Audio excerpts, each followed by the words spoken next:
मेरे प्यारे बच्चों, आप सबका प्यार भरा नमस्कार। मैं बीएम सर यूट्यूब चैनल पे आप सभी का स्वागत करता हूं।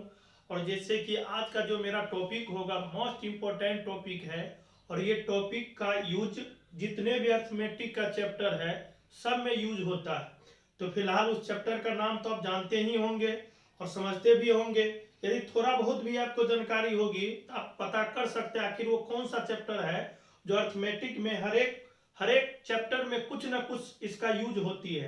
तो चलिए हम बता ही देते हैं। ये आपका जो चैप्टर है मिक्सचर एंड एलिगेशन है, और ये हिंदी में हम लोग मिश्रण के रूप में जानते हैं। और हमेशा हम बच्चे को कहते हैं यदि ये चैप्टर अगर आप बारीकी से समझ लेंगे तो जितने भी चैप्टर है उसमें एक या दो क्वेश्चन यूज होता है वो तो आप बना ही सकते हैं, लेकिन इसके अलावा रेशियो में कुछ पार्ट यूज होता है उसको भी अच्छे तरीका से बना सकते हैं। अब देखिए रेशियो पढ़ाने का पर्पस क्या है। रेशियो पे आधारित हमने तो कहा भी था, अगर मैं अर्थमेटिक का पूरा चैप्टर की बात करूं तो जितने भी अर्थमेटिक का चैप्टर है वो दो ही कंटेंट पे सारा बन सकता है, या तो परसेंटेज मेथड से या तो रेशियो मेथड से। तो अगर परसेंटेज को ही तोड़ देंगे तो वही भिन्न के रूप में भिन्न ही आपका रेशियो हो जाती है, वही रेशियो को ही 100 से गुना कर देंगे वही परसेंटेज हो जाती है। तो फिलहाल ये दो चैप्टर अगर मैं बारीकी सबके बीच अच्छे तरीका से यदि काम कर दूं और आप लोग भी अगर अच्छे तरीका से बारीकी से समझ लेंगे तो हमको नहीं लगता कि आने वाले चैप्टर या जो भी आप पढ़ेंगे चाहे एडवांस हो चाहे अर्थमेटिक हो आपको दिक्कत होगी। तो चलिए हम लोग बिना समय गवाए डायरेक्ट टू दी पॉइंट जो मेरा चैप्टर है मिश्रण। हाँ, एक चीज और आप सबको कहना है, यदि इस चैनल पे पहली बार आए होंगे, वीडियो को पहली बार देख रहे होंगे तो शुरू से अंत तक देखने का प्रयास करेंगे, क्योंकि आज जो भी चीज हम बताने वाले हैं यदि आज पहला जो क्लास होगी मिश्रण का यदि आप बारीकी से समझ लेंगे तो जितने भी चैप्टर में यूज होता है इस तरह का क्वेश्चन आप 100% बना सकते हैं। तो चलिए स्टार्ट करते हैं।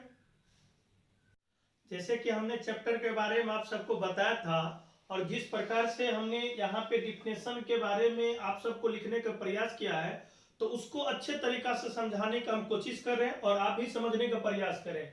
तो देखिए डिफिनेशन क्या होता है, बस एक आम भाषा में हम कहने का प्रयास कर रहे हैं।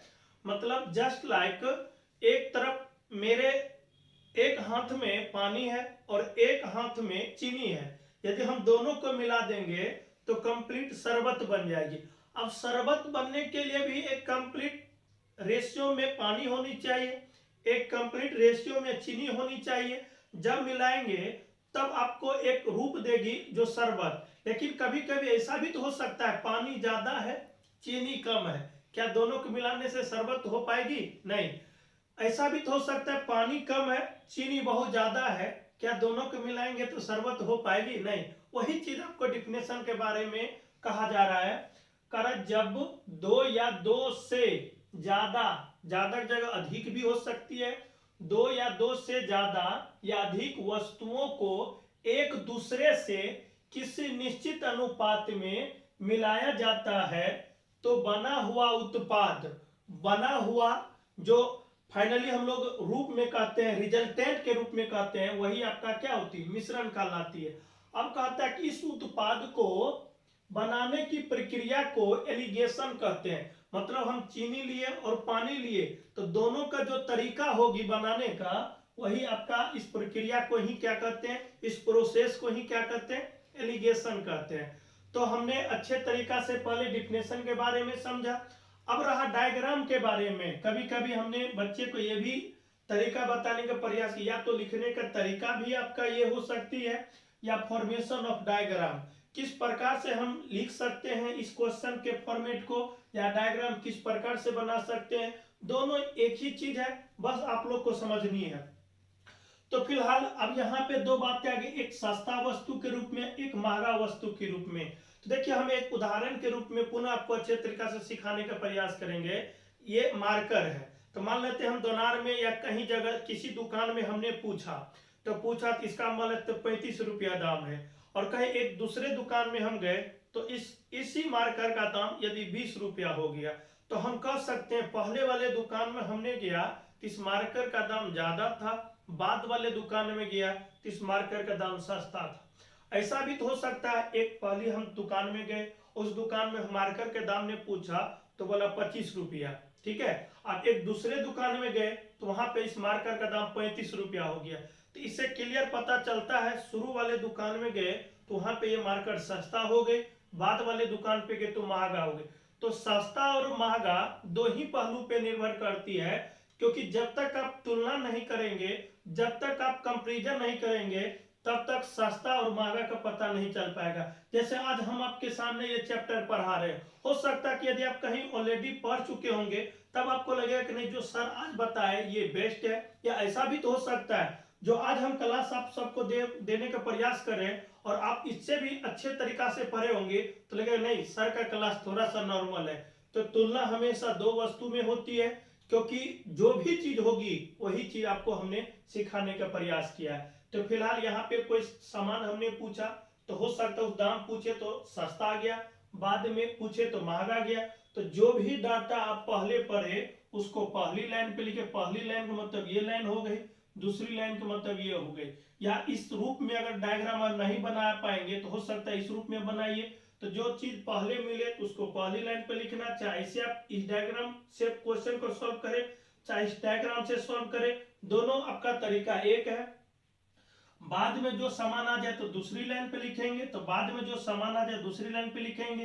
अब कहता है कि यहाँ पे एक टेक्निकल बात है, कभी कभी हम लोग जाते हैं तो अगर सस्ता आ गई तब भी कहता नहीं बहुत सस्ता है, अगर कहीं महंगा गई तो बहुत महंगा आ गई। लेकिन जो बीच का होता है, न हाई न फाई, मीडियम की जो बात होती है वही आपका मिश्रण कहलाती है। वही क्या कहलाती है? मिश्रण कहलाती है। तो मिश्रण का एक 100% कंटेंट है, 100% एक निष्कर्ष के रूप में आप समझ ले, क्योंकि मिश्रण न तो सस्ता और न तो महंगा, न तो दोनों से बड़ा हो सकती है, न तो दोनों से छोटा हो सकती है, एक से बड़ा हो सकता है और एक से छोटा। तो सस्ता से बड़ा हो सकती है और महंगा से छोटा हो सकती है। ये बात अगर होगी तो ये मिश्रण का क्वेश्चन सही है।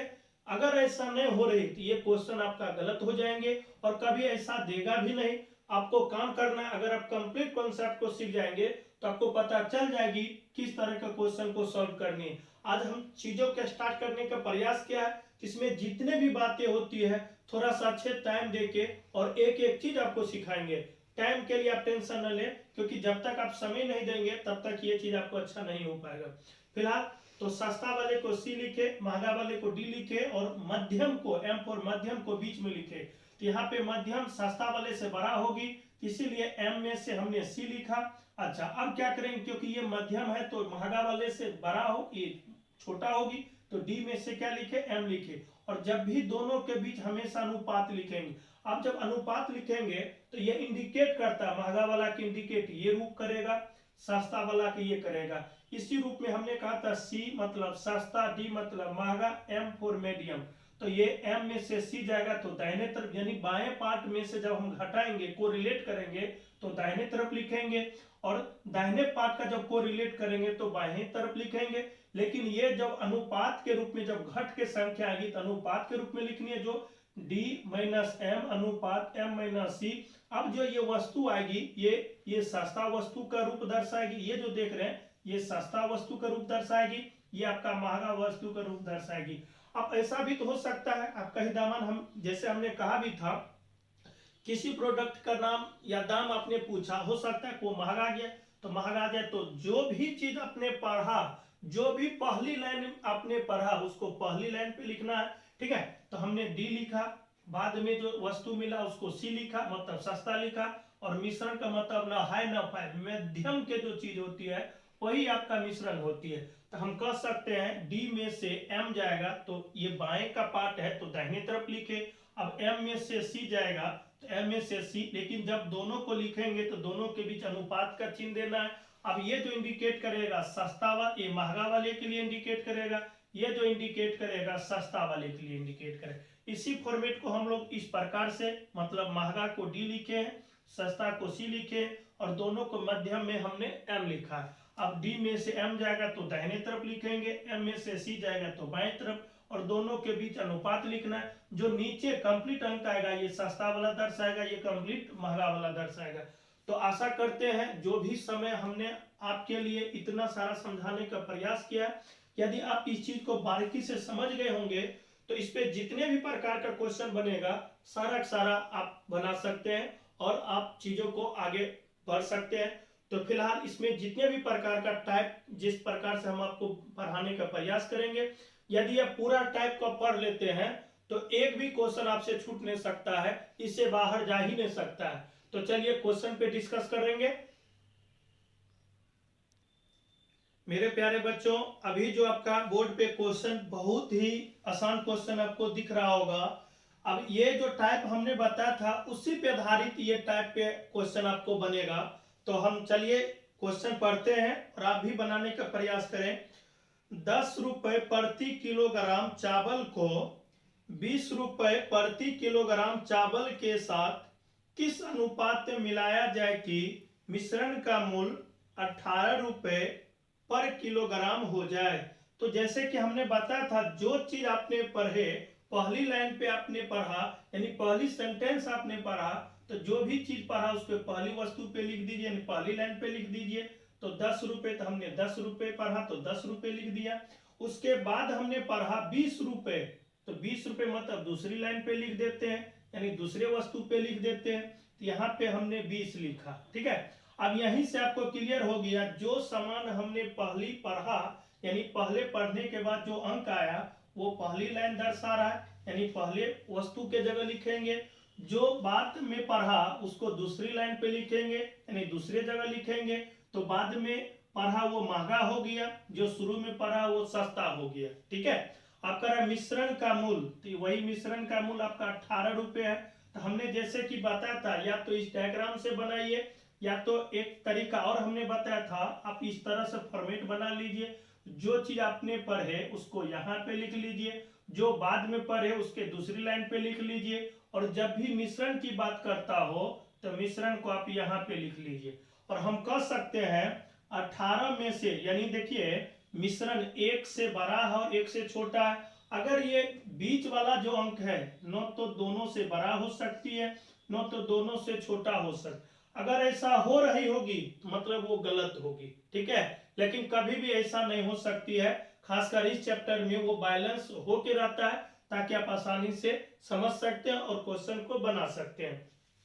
तो फिलहाल अगर मैं 18 में से 10 को घटाऊं तो कंप्लीट 8 हो जाएंगे, क्योंकि जब बाएं और तिरछा करेंगे तो दाहिने तरफ लिखेंगे। अब ये दोनों का अंतर करेंगे तो 20 में से 18 जाएगा तो आपका 2 हो जाएंगे। और हमने कहा था दोनों घटाने के बाद दोनों के बीच हमेशा अनुपात का चिन्ह लिखनी है। और ये भी आपने सीखा होगा, अनुपात का मतलब बट्टा होता है, तो ये डायरेक्ट कटने वाला है, मतलब सिंपलेस्ट हो सकती है 1 अनुपात आपका 4 हो सकती है। अब ये दर्शाता है 10 रुपए वाले जो सामान होंगे, 10 रुपए केजी वाले जो वस्तु होंगे 1 केजी होंगे, 20 रुपए जो केजी वाले चावल जो है 4 केजी होंगे। ओके, अब इसी फॉर्मेट को इस तरह से हमने सॉल्व किया है, लेकिन इस तरह से भी सॉल्व कर सकते हैं। तो 18 में से 10 जाएगा तो कंप्लीट आपका कितना हो जाएंगे, 8 हो जाएंगे। और 20 में से 18 जाएगा तो कंप्लीट आपका कितना हो जाएंगे, 2 हो जाएंगे। और हमने कहा था पहली वस्तु को पहली दर्शाएगा, दूसरे वस्तु के लाइन पे दूसरे वस्तु दर्शाएगा, कब, जब ये दोनों अनुपात के रूप में आ जाएगा तब। तो हम कह सकते हैं ये छोटा रूप हो सकती है, क्योंकि अनुपात के रूप में सिंपलेस्ट होता है। तो 1 अनुपात 4 हो जाएंगे। और यही इंडिकेट करेगा 20 रुपए प्रति किलोग्राम जो चावल होगी वो 4 केजी होगी, और 10 रुपए जो प्रति किलोग्राम के रूप में दर्शाएंगे वो 1 केजी होंगे। तो हम कह सकते हैं इस क्वेश्चन के आंसर आपका 1 अनुपात 4 हो जाएंगे।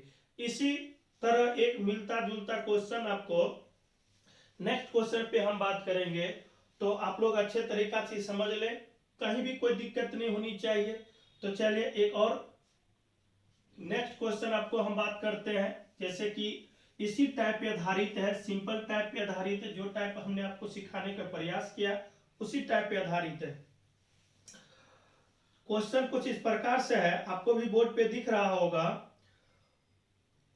25 रुपए प्रति किलोग्राम चावल को 40 रुपए प्रति किलोग्राम चावल के साथ किस अनुपात में मिलाया जाए कि मिश्रण का मूल्य 28 रुपए पर किलोग्राम हो जाए। तो जैसे कि आपने पढ़ा भी होगा, यानी जो चीज आप पढ़े यानी पहली बार पढ़ने पे जो चीज अंक आ जाए तो उसके पहली लाइन पे लिखना है। यहाँ पे हमने 25 लिखा है। जो चीज बाद में हमने पढ़ा उसको दूसरी लाइन पे लिखना है, तो यहाँ पे 40 हो गए। और मिश्रण जब भी बोले आपको तो मिश्रण तो हमेशा बीच में होती है, जो M4 के रूप में हम लोग जानते हैं। अब यहीं पे हमने कहा भी था मिश्रण एक से बड़ा होगा, एक से छोटा होगा। यदि ये दोनों जगह से बड़ा हो गए तो गलत हो जाएंगे, यानी दोनों वस्तु से छोटा हो जाएंगे तब भी गलत हो जाएंगे। लेकिन अभी इस प्रकार से खासकर मिश्रण में कभी क्वेश्चन नहीं दे सकती है। तो हम कह सकते अगर ये दोनों को काम करेंगे, कैलकुलेशन करेंगे तो 28 में से 25 जाएंगे तो 3 हो जाएंगे। अब 40 में से 28 जाएगा, है ना, तो यहाँ पे आपका 2 हो जाएंगे और यहाँ पे आपका, है ना, तो 1 हो जाएंगे। तो हम कह सकते हैं अब ये कटने वाला है तो हम कह सकते हैं जब ये काटेंगे तो 4:1 हो जाएंगे। अब ये 4:1 दर्शा रहा है 25 रुपए प्रति किलोग्राम जो चावल है वहां पर वो कितना केजी, 4 केजी होगी। ये 40 रुपए पर केजी के रूप में जो दर्शा रही वो कितना केजी होंगे, 1 केजी होंगे। तो हम कह सकते हैं जब इस प्रकार के आपके सामने में क्वेश्चन आ जाए तो आप इसी प्रकार से सॉल्व करने का प्रयास करें। जब भी आपको इस तरह से क्वेश्चन दिखे तो इसी प्रकार से फॉर्मेट बनाने का प्रयास करें। और ये भी आपके लिए सही तरीका है, लेकिन ये बहुत ओल्ड पुराना है मेरे दोस्त, इसलिए ऐसा नहीं कि हम इस तरीका से नहीं बता सकते हैं या ये तरीका आप नहीं जानते, ये भी जानते हैं, ये भी जानते हैं इसमें, लेकिन जो बेस्ट तरीका होते हैं वही आपको सिखाने का प्रयास करते हैं। तो शुरू से अंत तक देखने का प्रयास करेंगे तो जो भी बात आज होगी वो क्लियर आपका होता चला जाएगा। अभी जो हमने 2 क्वेश्चन आप सबके बीच बताया था बहुत ही मामूली सा क्वेश्चन था और ये 2 क्वेश्चन आपको सिखाने के पर्पज से था। अभी थोड़ा सा और इसमें एक और तरीका से हम लोग क्वेश्चन बात करेंगे। अभी जो भी बात हम करेंगे क्वेश्चन, ये आज चैप्टर स्टार्ट हुई है, सारी बात आज हम लोग करेंगे ताकि एक बेस तैयार करने के रूप में हम काम करेंगे। ठीक है, तो चलिए स्टार्ट करते हैं। एक और प्यारा सा क्वेश्चन जो बोर्ड पे आपको दिख रहा होगा, दूध तथा पानी के 120 लीटर मिश्रण में उनका अनुपात क्रमशः 7:3 है, दूध की मात्रा कितनी है। तो जैसे हमने बताया था दोनों का मिश्रण आपका 120 लीटर बता रहा है और दूध और पानी का, तो हमने बताया जो चीज आपने पढ़ा उसको पहली लाइन पे लिखिए। तो दूध पहले है, पानी बाद में है, तो M फॉर मिल्क हो गया, W फिर वाटर, मतलब हम लोग संकेत के रूप में M/D लिखते हैं। अब दोनों के बीच का जो अनुपात है 7:3 है।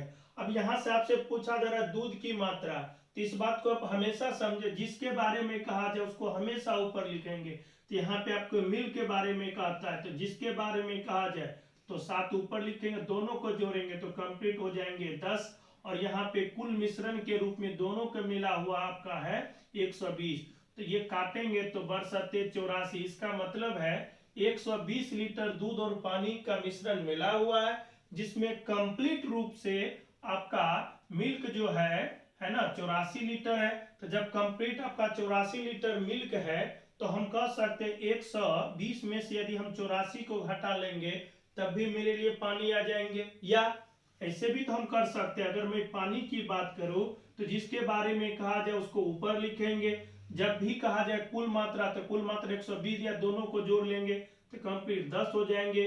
और यहाँ पे जो डाटा दे रखा है 120 कुल मिश्रण, इसको काटेंगे तो ये 36 हो जाएंगे।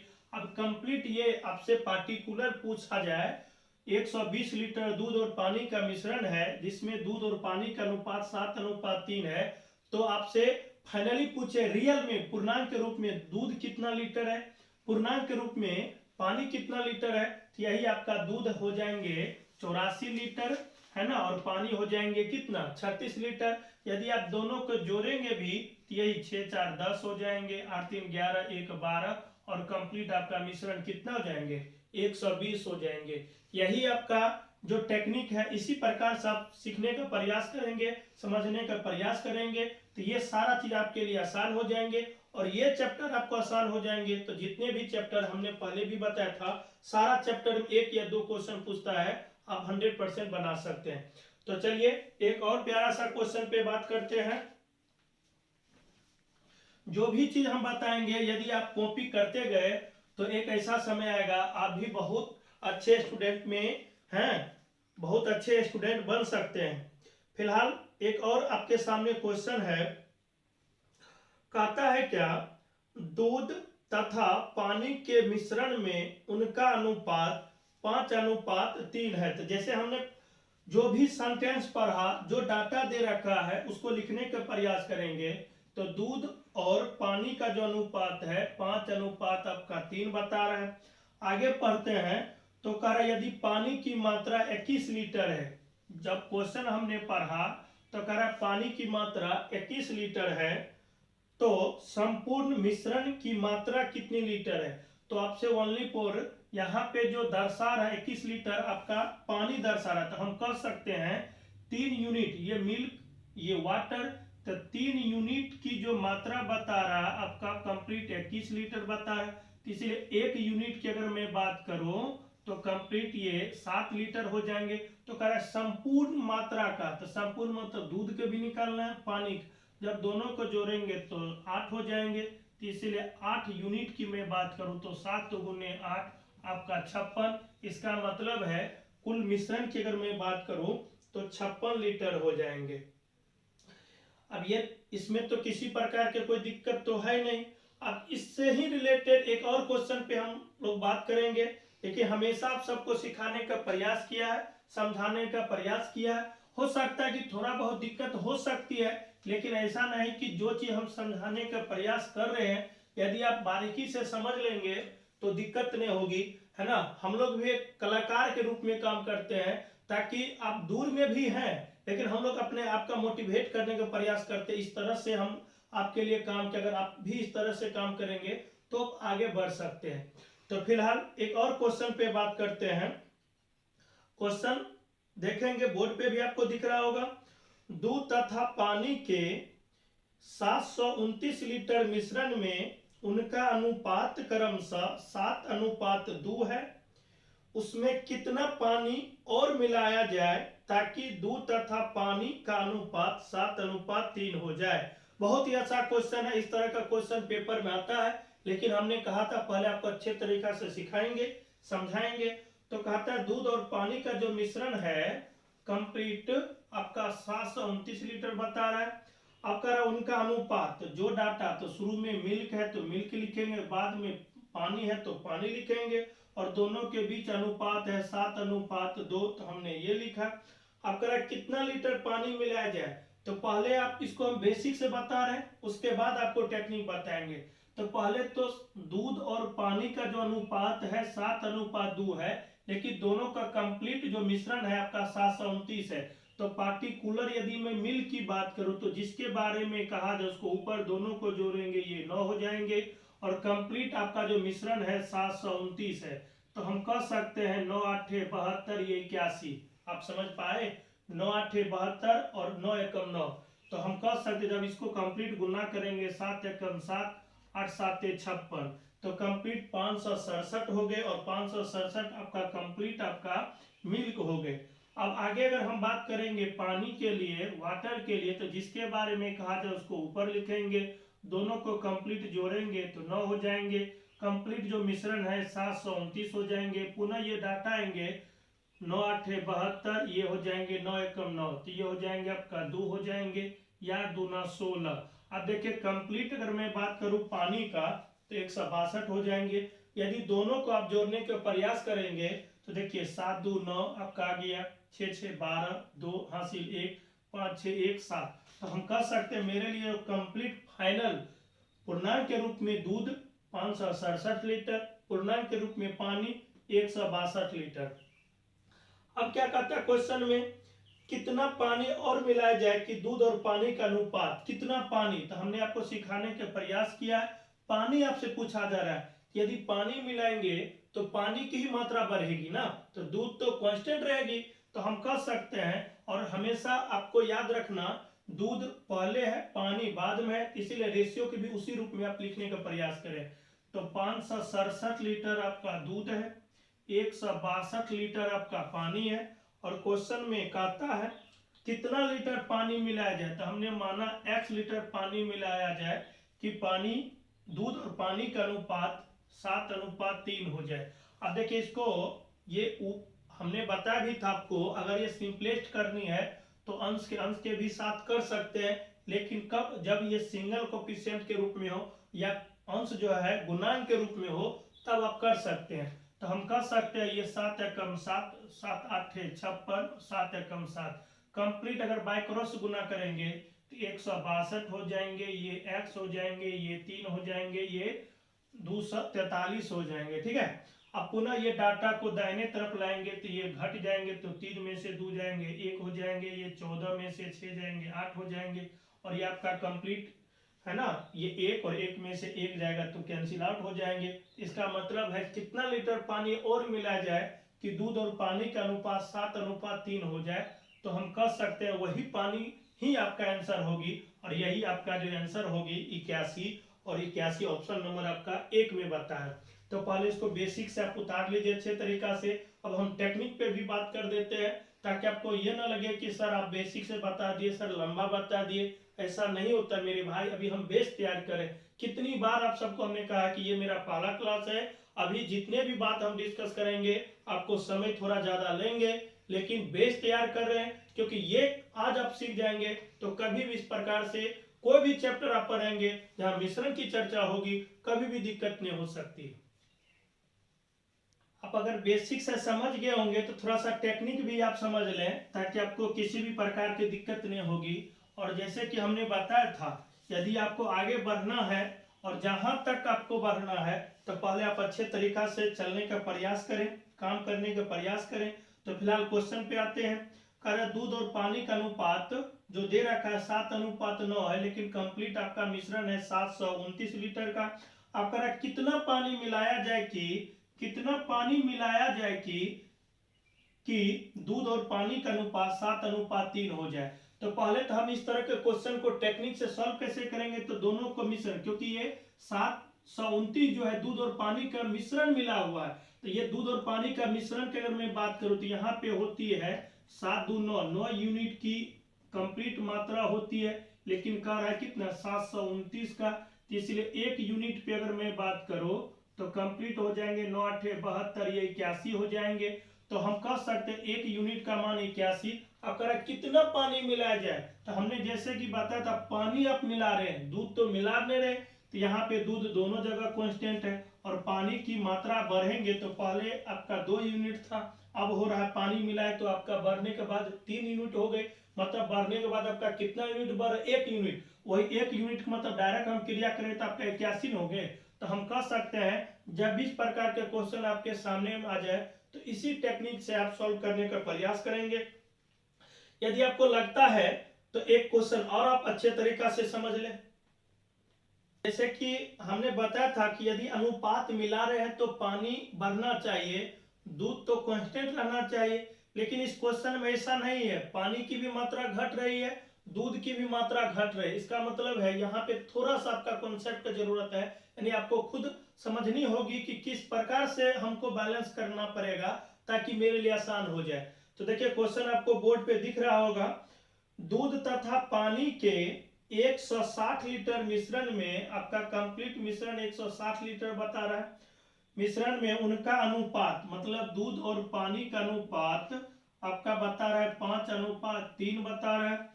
कितना पानी और मिलाया जाए ताकि अनुपात 1:1 हो जाए। तो हमने बताया था टेक्निक से यदि आप बात करेंगे तो पहले तो आप ये समझने का प्रयास करेंगे, यदि आप पानी मिला रहे हैं तो दूध तो मिला नहीं रहे, यदि आप पानी मिला रहे होंगे तो दोनों स्थिति में आपका दूध तो समान होनी चाहिए, तो आपको यहाँ पे थोड़ा सा बैलेंस करना पड़ेगा, और बैलेंस आपको कितना करना पड़ेगा 5 से। आप कहेंगे सर 5 से क्यों, हम आपको समझाते हैं, क्योंकि पहले दूध और पानी का अनुपात 5:3 था, अब पानी मिला रहे हैं तो पानी मिला रहे तो पानी की मात्रा बढ़नी चाहिए, लेकिन मान लेते हैं एक कोई बाल्टी में, पुनः एग्जाम्पल के रूप में समझिए, ये बाल्टी में अब मान लेते हैं इसमें हम 5 लीटर दूध है ना, और मान लेते हैं आपका 8 लीटर पानी है, ये वाटर है और ये आपका मान लेते हैं मिल्क है। अब दोनों को कंप्लीट अगर हम बात करेंगे तो 13 लीटर हो जाएगा, लेकिन इस बर्तन में अगर हम चाहते हैं कि जो आयतन है और बढ़े तो पानी यदि आप मिलाएंगे तो आयतन तो बढ़ जाएगा, लेकिन अगर मैं एक्चुअली दूध की बात करूं तो दूध तो आपका 5 लीटर होगी। तो हम कह सकते हैं इस प्रकार का जब भी कंटेंट आपके सामने में आ जाए तो दूध ज्यों का त्यों रहेगी, क्योंकि पानी मिला रहे तो पानी की मात्रा बढ़नी चाहिए। तो हम कह सकते हैं पानी तो पहले आपका 3 था, आपका बता रहा है 1, जो सरासर गलत है। गलत इसलिए क्योंकि जब शुरू में पानी 3 लीटर हो सकती है और पानी मिलाने के बाद कभी भी 1 लीटर हो सकती नहीं। अच्छा चलिए, ये बात आपको दूर की बात है। दूसरी बात है, यदि आप पानी मिला रहे हैं तो दूध तो ज्यों के त्यों रहनी चाहिए ना। तो दूध भी आपका यहाँ पे 1 बता रहा है, तो आपको लग रहा है कि यहाँ पे थोड़ा सा एक्स्ट्रा दिमाग लगाना पड़ेगा, और दिमाग आपको लगाना पड़ेगा। 5 से यदि गुना करें तो ये 5 हो जाएंगे, ये भी 5 हो जाएंगे। इसका मतलब है पहले भी दूध 5 लीटर था, अभी भी दूध 5 लीटर है, क्योंकि पानी मिलाने से पानी की मात्रा बढ़ेगी, दूध की मात्रा नहीं बढ़ सकती है। तो फिलहाल दोनों के यदि हम जोड़ेंगे तो दोनों आपका 8 यूनिट हो रही कुल मात्रा के रूप में, और कुल मिश्रण आपको बता रहा है कितना 160। तो हम कह सकते 1 यूनिट बराबर आपका ये हो जाएंगे कितना 20 लीटर। अब पूछा जा रहा है कि पानी की मात्रा, तो पहले पानी आपका कितना था 3 लीटर, अब पानी हो रहा है कितना।